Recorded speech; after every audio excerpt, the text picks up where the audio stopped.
okay, this is not going to be 2 minutes because I put a lot more information in here than I planned, but it'll help. So let's get into it. Every fitness creator on the face of the planet has already blown out of proportion the fact that you need to be in a caloric deficit in order to lose weight, and for good reason, because it is true. However, there is one other key ingredient that belongs in this equation in order for you to be successful, and it is 100% crucial. You cannot get fitness success without this one ingredient. There is zero chance that you will. It must be there, and that ingredient is time. If you cannot execute your fitness routine over a longer period of time, you will not be successful, period. This is one of the main reasons why a lot of people fail. It's not because they can't get into a caloric deficit. Anybody can eat less and move more, but can you do that consistently over a sustained period of time? That is where you will see success. And so what does time require, right? What's under this? If you have a sustainable routine, that will make you consistent, and your consistency is what will allow you to do that over time. Time requires consistency, and consistency requires sustainability. What is sustainability? Sustainability is a routine that fits into your life with a low level of friction. So a small chance that you're going to fall off of your routine because it doesn't fit and it's too difficult. So working out 10 hours a day and eating 100 calories a day, starving yourself and doing the most ridiculous things in the world, that is not going to be sustainable. But doing something that fits into your life a little bit more seamlessly, yet still gets you results, that is sustainable, and that gives you a much higher chance of success. So, caloric deficit. A lot of us know what this is, but just to go into it, for those who don't, you must consume less calories than you burn. An example, Troy burns 2,500 calories a day, but he eats 2,000 calories per day, putting him in a 500 calorie deficit. I consume 500 calories less than what I burn. So if these two happen, right, you do this over the course of time. What does weight loss success look like? Simply, I moved the time thing over here. Simply, the scale goes down, regardless of fat and muscle percentage. That is it. That is weight loss, the scale going down. Now, what's the difference between weight loss and fat loss? Here is where we get into the real good stuff. So fat loss, caloric deficit plus a few other things times time. We already know caloric deficit times time equals success, but what are the other things that fall into this? What makes the difference between weight loss and fat loss? I'm actually going to skip to here first. The difference between simply the scale going down and body fat decreased, but muscle mass is either minimally decreased, fully retained, or increased slightly. So the goal with fat loss is to maintain your muscle mass and only lose body fat. Whereas weight loss, it doesn't matter. It's just simply about getting the scale to go down. And so this fat loss is generally where most people are aiming for, even though they're actually doing more of a weight loss routine. Ideally, 99% of people really should be aiming for fat loss. So what goes into this? You must be in a caloric deficit. You must have a sufficient protein intake. You must be sleeping well, and you must be consistently resistance training. So what does this mean? Sufficient protein intake, anywhere from 0.8 to 1.5 grams of protein per pound of body weight, or goal body weight if you are obese. So really just aim for 1 gram of protein per pound of body weight. That's a solid middle ground. And goal body weight if you're obese, what that means is, let's say you weigh 300 pounds and you're 45% body fat. If that's the case, then you simply want to, and let's say your goal is to be 200 pounds, aim for 200 grams of protein instead of 300. 6 to 9 hours quality sleep. Did I even put anything here? No, I didn't. That's pretty self-explanatory. And then consistent resistance training, ideally lift weights or do calisthenics.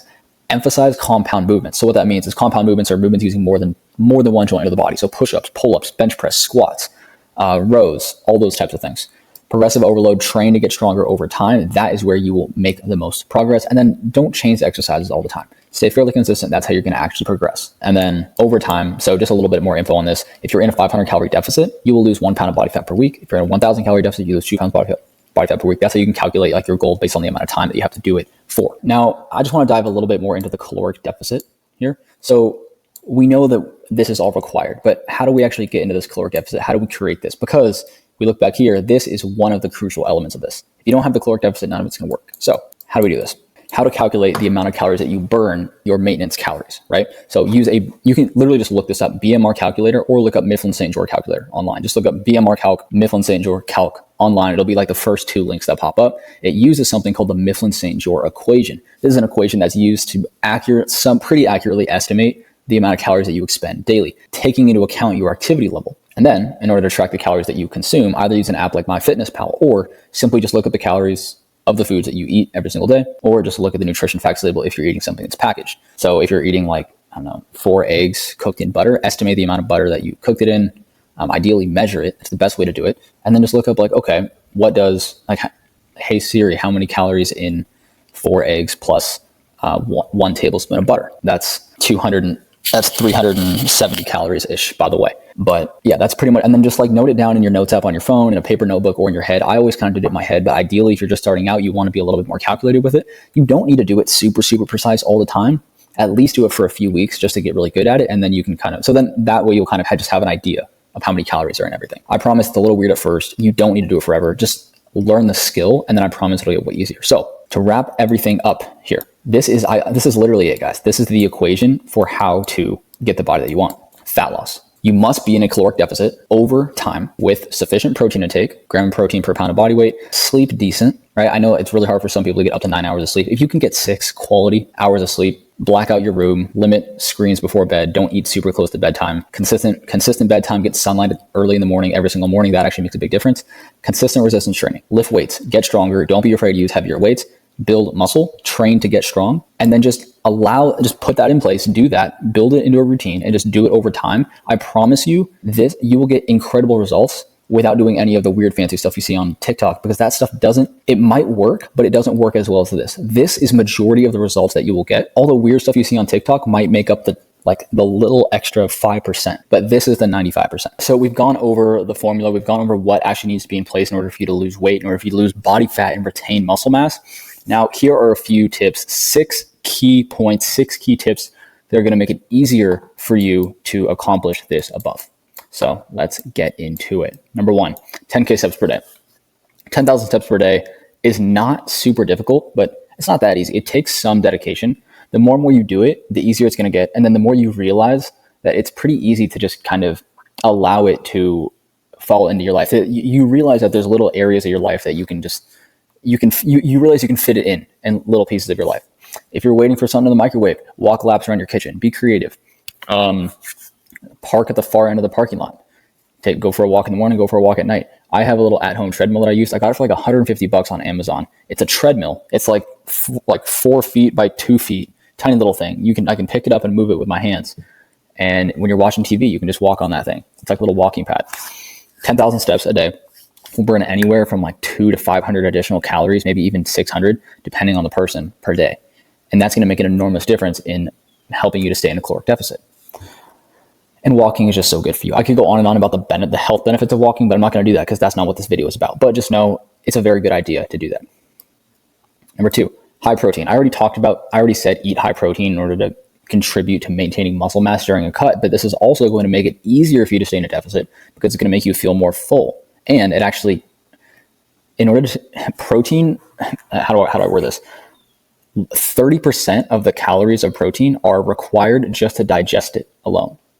So let's say you eat 100 calories worth of protein, 30 calories of that 100 calories are required just to digest that protein. So that's called a thermic effect of food, TEF, thermic effect of food. Protein has the highest thermic effect of food of all 3 macronutrient groups. Now, everything has a thermic effect. It's not something you really want to take into account for everything. It makes the calculations a lot more complex and just not worth doing. But 2, when you get into carbohydrates and fats, it's a lower number and it's not worth it. But know that protein helps you feel full. So it'll help you manage cravings. It'll help you manage your blood sugar, which makes it easier to avoid certain cravings and sweet foods. And it actually burns it. You burn energy, you burn calories just by digesting it. Now this one, flavor versus fullness. This one is really cool. People generally fall into 1 or 2 groups. I've talked about this in other videos before, but people generally fall into 1 or 2 groups, flavor or full. So flavor group, that is the person who, in order to feel satisfied with what they've eaten, they need to feel like they've satisfied a flavor that they were craving. And for the fullness group, that's someone who needs to feel physically full to their stomach. So examples would be, let's say someone who craves a sweet tooth, right? They crave something chocolatey or whatever. Have a few bites of a chocolate bar. It's like, that's manageable. And the opposite person who needs to feel full, for them, it's not about the chocolate bar. It's about eating like a big salad, something that is low calorie, but it's very high volume. So it's going to make them feel full. Other foods that fall into this are like white potatoes, like the most satiating food that there is. White potatoes are the food that makes you feel the most full. Things like that, like lean protein in, is going to help you feel full, fiber, that type of stuff. These all make enormous differences, by the way. Okay, forget about it. So some of my most successful fat loss phases, or where I've gotten the leanest, the easiest, has been when I've literally forgotten about it. I'm not really thinking about it that much. All I do is I understand what needs to be done. I understand I need to be in a deficit. I need to get my protein in, and I need to get my activity goals in. My sleep needs to be pretty good. And I have those things, and I'm doing those things. I set those things in place, and then I'm really not even thinking about it much.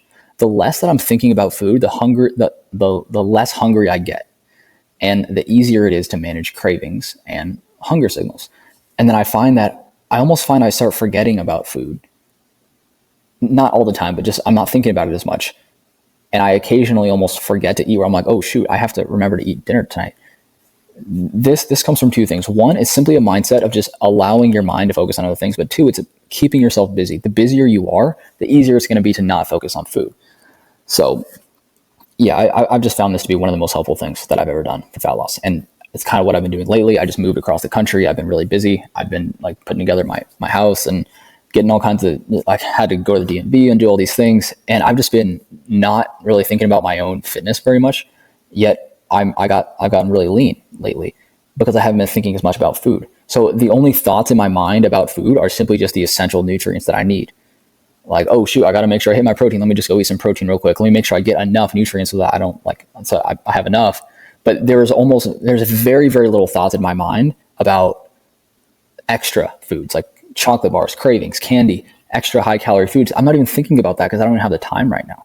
The more and more that you can simply keep yourself distracted to the point where you only have time to focus on the essential nutrients that you need, for me personally, that has been the most effective thing. Limit liquid calories. So this one's just super simple. Like, don't drink soda. If you're gonna drink soda, drink diet soda. Don't. A lot of people swear by smoothies for weight loss, but I honestly don't think it's a good idea because they're not very filling. It's liquid calories, and you're gonna put calories in your body without filling yourself up. To me, it doesn't really make sense. Like, yeah, smoothies are great. If you want to have them, If you can do it. But if you really struggle with staying full on a diet, I would eliminate all liquid calories. Smoothies, milkshakes, even orange juice, apple juice, juices, things, all of that. I would simply drink water and coffee. That's pretty much it. That was the last thing. When in doubt, when things get difficult and you're overwhelmed and you're just having a tough time with fat loss and you feel like you're managing and thinking about too many things, simply scrap everything and focus only on the basics. Make sure that you are hitting your calorie goal, or that you're at least in a deficit. You're in a caloric deficit. You're getting your steps in. Your sleep is decent, and you're hitting enough protein and you're lifting. That's it. Like, do not focus on anything else. Just simply focus only on those things. And if you wanted to make it even simpler, just make sure you're eating some protein. Don't track it crazy. Eat some protein, be in a deficit, and lift. You're probably going to be sleeping anyways. And you're probably drinking enough water. Like, a lot of these things you're probably already doing it. Just make sure you're in a deficit. Make sure your meals have protein in them. And then just make sure you're lifting weights. Like, that's it. If you can do that, that's how you overly simplify it. And then you go forward into that with execution. You go massive action in that direction. And then once you start developing some consistency again, then you can start making it more complex. That is sustainability. Understanding your floor, right? Like, how simple you can make it, the minimal effective dose. Once you have that is your sustainability foundation. And then you build on top of that. But if you don't have that foundation, it will not be sustainable, which will mean you won't be consistent, which will mean you won't be successful, right? It goes all the way back up to this right here. You must have a sustainable routine. So I hope that helped. In the next video, I'm going to go through this entire thing again, and I'm just going to dive deeper into every single one of these points. I'm going to focus a lot more on the lifting section, and then like what exercises to do, how to do it, and then maybe a little bit on diet. So yeah, hope that helped.